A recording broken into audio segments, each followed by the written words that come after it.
السلام علیکم 365 نیوز کے ڈیجیٹل میں ہوں مرتضیٰ رائے۔ جس طرح آپ جانتے ہیں کہ پاکستان کی طرف سے یہ کہا جا چکا ہے کہ سندھ طاس معاہدے کی معطلی یہ ایکٹ آف وار ہوگی، اور اگر ہندوستان کے ساتھ بات ہوگی تو سندھ طاس معاہدے کی بحالی پر بات ہوگی اور مقبوضہ کشمیر پر بات ہوگی۔ اور آگے سے بھارت کے وزیر اعظم نریندر مودی نے کہا کہ پاکستان کے ساتھ سندھ طاس معاہدے پر بات نہیں ہوگی۔ تو اس صورت میں یہ سوال اٹھتا ہے کہ سندھ طاس معاہدے کا فیوچر کیا ہوگا، کیونکہ پاکستان سندھ طاس معاہدوں کو اپنی لائف لائن قرار دے چکا ہے۔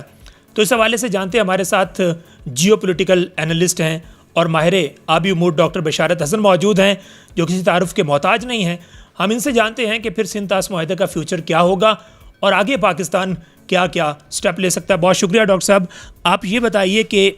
جس طرح یہ ہندوستان نے بالکل یک طرفہ طور پر اس کو ختم کیا، اور ورلڈ بینک کے ساتھ کیونکہ دونوں ممالک کا یہ معاہدہ ہوا تھا، تو پہلے تو یہ بتائیے کہ پاکستان کو یہ معاہدے کی معطلی کتنا متاثر کرے گی، کیونکہ ظاہر ہے کہ پاکستان ایک ایگریکلچر ملک ہے۔ دیکھیں، ایگریکلچر ملک تو ہے، لیکن یہ ہے کہ میں ذرا تھوڑا سا اس کے بیک گراؤنڈ میں چلا جاؤں کہ یہ فیصلہ کیوں ہوا تھا کہ پہلے بھی 1960 کے آس پاس اس طرح کی حرکت اس نے کی تھی کہ پانی روکنے کی کوشش کی تھی، جس کے بعد یہ ورلڈ بینک بیچ میں پڑا تھا،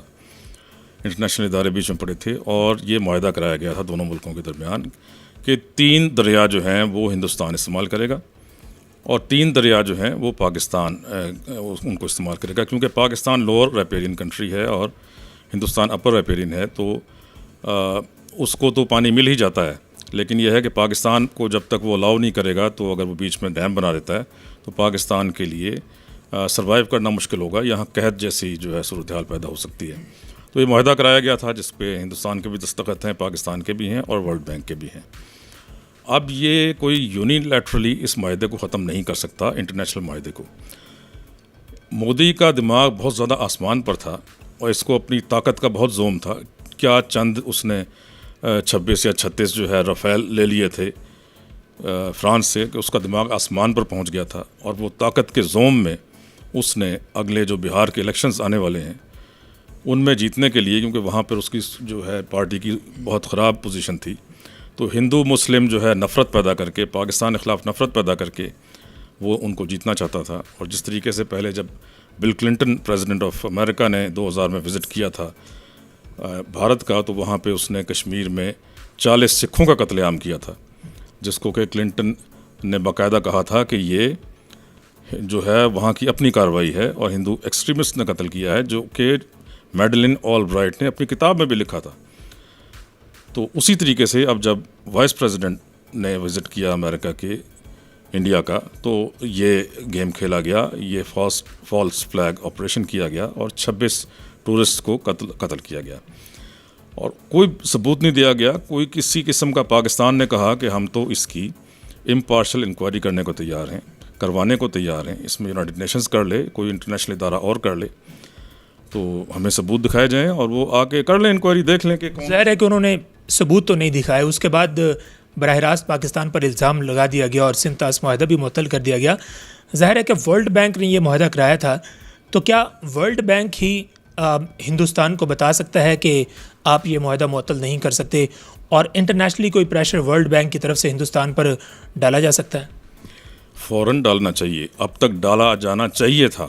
ورلڈ بینک کی طرف سے بیان جس دن اس نے اعلان کیا تھا مودی نے کہ میں اس کو سسپینڈ کر رہا ہوں، اسی وقت ورلڈ بینک کی طرف سے اس طرح کا بیان آنا چاہیے تھا کہ تم نہیں کر سکتے یونیلیٹرلی ایک معاہدے کو، انٹرنیشنل معاہدے کو جس کے 3 فریق ہیں، تم ختم نہیں کر سکتے۔ لیکن یہ ہے کہ اب دیکھیں، اب یہ ہے کہ کیونکہ اس کو بری طرح کی شکست ہوئی ہے اس جنگ میں، جو صرف 4 دن جاری رہی، اور پاکستان نے 4 دن میں جیت لی اور ان کا سارا بھرم کھول دیا، اور کس طریقے سے ان کی اتنی بڑی ایئر فورس، 5 گنا بڑی پاکستان سے ایئر فورس کو گراؤنڈ کر دیا پہلے ہی 1 گھنٹے کے اندر، اور ان کے 5 جہاز گرائے، جس میں 3 وہ رافیل تھے جس کے اوپر اس کو بہت ناز تھا، اس پر جا کر پتہ نہیں لیمو کا عرق جو ہے ملا تھا، کیا کیا تھا اس کے راج ناتھ نے۔ تو عجیب عجیب طریقے کے ڈرامے کر کے یہ لوگ جو ہے، اور یہ الیکشن جیتنا چاہتے تھے۔ لیکن اب بات یہ ہے کہ شکست اس کو ہو چکی ہے، لیکن جو سیز فائر کا ایگریمنٹ ہے اس میں یہ لکھا جانا چاہیے تھا، میں سمجھتا ہوں کہ یہ جو سندھ طاس معاہدہ ہے یہ ختم نہیں ہوگا۔ ظاہر اس میں لکھا ہوا ہے کہ یہ دونوں ممالک آپس میں بات چیت کریں گے، مذاکرات کریں گے، لیکن مودی نے جس طرح کل کہا کہ پاکستان کے ساتھ کوئی مذاکرات نہیں ہوں گے، خاص طور پہ انہوں نے سندھ طاس معاہدے کا اس کی طرف اشارہ کیا کہ پاکستان کے ساتھ اس حوالے سے کوئی مذاکرات نہیں ہوں گے، بلکہ وہ جو ہماری طرف آزاد کشمیر ہے وہ کہہ رہا ہے کہ اس حوالے سے بات چیت ہوگی، اور پھر وہی جو پرانا وہ راگ الاپتے ہیں کہ دہشت گردی پر بات ہوگی۔ تو جب ڈونلڈ ٹرمپ نے یہ کہا کہ دونوں ممالک آپس میں بات چیت کریں گے، مذاکرات کریں گے، تو آپ کو لگتا نہیں ہے کہ جس طرح کا آگے سے رویہ اپنایا جا رہا ہے ہندوستان کی طرف سے، تو ہمارا جو سندھ طاس معاہدہ ہے یہ پھر خطرے میں ہی پڑا رہے گا؟ دیکھیں، جو مذاکرات کی بات ہے نا، وہ ہے کشمیر کے اوپر، جو مقبوضہ کشمیر ہے جس کے اوپر ہندوستان نے قبضہ کیا ہوا ہے، مذاکرات اس پر ہونے ہیں۔ یہ جو سندھ طاس معاہدہ ہے اس پہ تو کوئی مذاکرات نہیں ہونے، کیونکہ یہ تو ایک باقاعدہ عالمی معاہدہ ہے، عالمی جو ہے گارنٹیز کے تحت ایک معاہدہ ہے، اس پہ تو مذاکرات کوئی ہو ہی نہیں سکتے، نہ ہونے کی ضرورت ہے۔ اس کو اگر ایک فریق ختم کرتا ہے تو وہ فریق جو ہے وہ جارحیت کر رہا ہے، آبی جارحیت کر رہا ہے، اور پاکستان کے پرائم منسٹر نے اعلان کیا ہے برملا کہ اگر پانی روکا اس نے تو اس کو ایکٹ آف وار سمجھا جائے گا، یعنی جنگ سمجھا جائے گا، اور پھر ہم اس جنگ کا جواب دیں گے۔ اور اب آپ نے اور دنیا نے دیکھ لیا ہے کہ اگر پاکستان جنگ کرے گا تو اس کے پاس کوئی ذریعہ نہیں ہے کہ وہ اس کو روک سکے۔ اب پاکستان کی جو ہے اس کی جو نفسیاتی برتری تھی ہندوستان کی 1971 میں جو جنگ سے قائم ہوئی تھی، وہ جو ہے مٹی میں ملا دی ہے، رون دی ہے پاکستان نے۔ اب پاکستان کو بہت بڑی نفسیاتی برتری حاصل ہے، اور ہندوستانی جو ہیں وہ بہت بری طرح مروب ہو چکے ہیں، انہوں نے دیکھ لیا ہے کہ ان کی کتنی بڑی کیپیبلٹی ہے۔ جب ہندوستان کے 3 رافیل گرائے گئے تھے اس وقت ہی ہم نے دیکھا کہ دنیا کس طرف وہ پاکستان کی طرف ٹلٹ ہوتی ہوئی ہمیں دکھائی دی، اور کس طرح یورپی ممالک نے، ہمارے تمام پڑوس ممالک نے پاکستان کے ساتھ رابطہ کیا۔ اس سے پہلے تاریخ میں کسی وار میں شاید دنیا نے اس طرح پاکستان کے ساتھ رابطہ نہیں کیا۔ تو وہ آپ کی بات درست ہے کہ پاکستان کی ایک نفسیاتی برتری ہے۔ یہاں پر ہم نے دیکھا کہ امریکہ نے ایک رول ادا کیا، برطانیہ نے رول ادا کیا، چائنا نے رول ادا کیا، ساتھ میں ایران کے جو وزیر خارجہ ہیں انہوں نے وہاں بھی وزٹ کیا، ادھر بھی وزٹ کیا۔ جس طرح پاکستان کی ایک نفسیاتی برتری ہے، اور جس طرح پاکستان نے دنیا کے سامنے ثابت کیا ہے کہ ہم ہندوستان سے ڈرنے والے نہیں ہیں، تو کیا اس نفسیاتی برتری کی وجہ سے سندھ طاس معاہدے میں وہی ممالک جنہوں نے جنگ کے اندر رول پلے کیا، کیا وہ سندھ طاس معاہدے کی بحالی میں کوئی رول پلے کر سکتے ہیں؟ دیکھیں، پہلے تو کسی نے پلے نہیں کیا، پہلے ایران اور سعودی عرب کے ضرور وزراء آئے یہاں پر، بھلے بات چیت کی، ہندوستان نہیں مانا۔ امریکہ نے اس کو یہ کہا، وینس نے، کہ تم نے جو کرنا ہے کر لو لیکن جلدی سے ختم کرو اس کو۔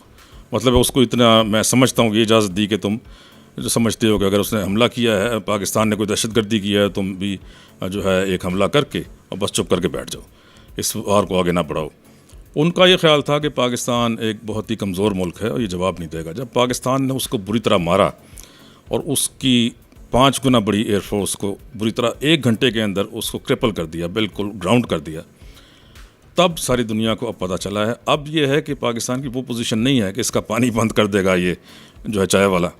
اس چائے والے نے اگر پانی بند کرنے کی کوشش کی تو اس کو بہت خطرناک قسم کا منہ توڑ جواب دیا جائے گا، بلکہ دانت توڑ جواب دیا جائے گا، اس کی آنکھیں پھوڑ دی جائیں گی۔ آپ دیکھیں گے کہ پاکستان کیا کرتا ہے۔ یعنی آپ یہ کہہ رہے ہیں کہ ایک طرف تو ہمارا راستہ ہے کہ ہم مصلحت سے کام لیں اور جتنے بھی انٹرنیشنل فورمز ہیں ہم ان کو اپروچ کریں، لیکن اگر وہاں نہیں سنی جاتی تو پھر ہمارے پاس صرف یہی ایک آپشن ہوگا کہ ہم زبردستی یہ معاہدہ بحال کرائیں گے اور اپنا پانی حاصل کریں گے۔ اس نے ایک دن بھی پانی اگر روکا،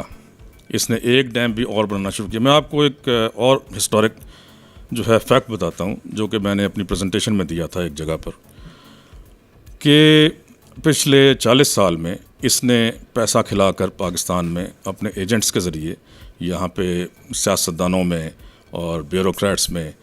اور بہت سارے طبقات میں اس نے پاکستان میں کوئی بڑا ڈیم نہیں بننے دیا۔ کالا باغ ڈیم جب بننے لگا تو اس کے خلاف بری طرح مظاہرے کرائے گئے، حال اور یہ پروپیگنڈا کیا گیا کہ کالا باغ ڈیم بن گیا تو نوشہرہ ڈوب جائے گا،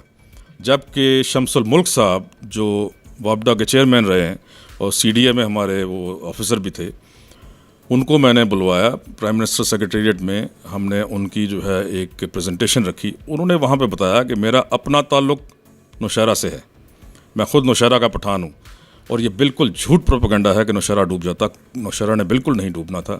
اور اس پروپیگنڈا کو کر کے پاکستان کو وہ ڈیم نہیں بننے دیا، اور اس 40 سال میں ایک ڈیم پاکستان نے نہیں بنایا، ہم لوگ سوتے رہے۔ انڈیا نے اس 40 سال میں 5000 بڑے ڈیمز بنائے ہیں اپنے ملک میں، اور بنا رہا ہے۔ اس کے علاوہ اب جو افغانستان جا کر اس نے تینوں ہمارے دریا تو روک ہی رہا ہے، افغانستان سے جو دریائے کابل آتا ہے پاکستان میں، اس پہ جا کے افغانستان میں ڈیم اپنے پیسے سے انڈیا بنا رہا ہے تاکہ وہ پانی بھی روک دیا جائے جو پاکستان کو آتا ہے۔ تو پاکستان کو بنجر کر کے اور بالکل وہ قحط زدہ ملک بنانا چاہتا ہے۔ پہلے تو شاید وہ کامیاب ہو جاتا کہ اس کو نفسیاتی برتری حاصل تھی، لیکن اب جو اس کو مار پڑی ہے، ایک طریقے سے میں کہتا ہوں کہ یہ بلیسنگ ان ڈسگائز ہے، اور اب اس طرح کی حرکت کرتے ہوئے وہ 10 دفعہ سوچے گا 10 دفعہ سوچے گا، لیکن سیز فائر کے باوجود یہ معاہدہ ابھی تک معطل ہے۔ آپ فوری طور پہ اگر کہنا چاہیں کہ پاکستان کو فوری طور پہ کچھ سٹیپس لینے چاہیے اس معاہدے کی بحالی کے لیے، تو وہ سٹیپس کون سے ہو سکتے ہیں؟ سب سے پہلے پاکستان کو فوری طور پہ ورلڈ بینک کو جو ہے یہاں پہ اس کا آفس موجود ہے پاکستان میں، ان کو کہنا چاہیے کہ اس کو فوراً جو ہے تم 10 دن کے اندر اس معاہدے کو ریوائیو کرواؤ۔ نہیں کرواتے تو ہم پھر جو ہے پاکستان کے پرائم منسٹر نے اعلان کیا ہوا ہے کہ ہم اس کو جنگ تصور کریں گے، اعلان جنگ تصور کریں گے، اور ہم جو ہے اس کو اپنے طور پہ کھلوائیں گے۔ بہت شکریہ ڈاکٹر بشارت حسن، تفصیلی بتا رہے تھے کہ پاکستان اس وقت کون کون سے آپشن استعمال کر سکتا ہے، اور کس طرح اگر کسی فورم پر پاکستان کی بات نہ سنی گئی تو پھر پاکستان کے پاس آپشنز ہیں کہ وہ زبردستی بھی یہ معاہدہ بحال کرا سکتا ہے اور اپنے حصے کا پانی لے سکتا ہے۔ تو اس سے ظاہر ہے کہ خطہ ایک دوسرے خطرے کی طرف بڑھے گا، اور اس حوالے سے ہندوستان کو سوچنا ہوگا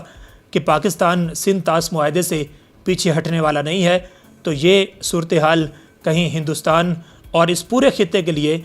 کوئی خطرناک صورتحال ثابت نہ ہو جائے۔ وقت اتنا ہی، مزید انشاءاللہ پھر ملیں گے، تب تک اجازت دیجیے، اللہ حافظ۔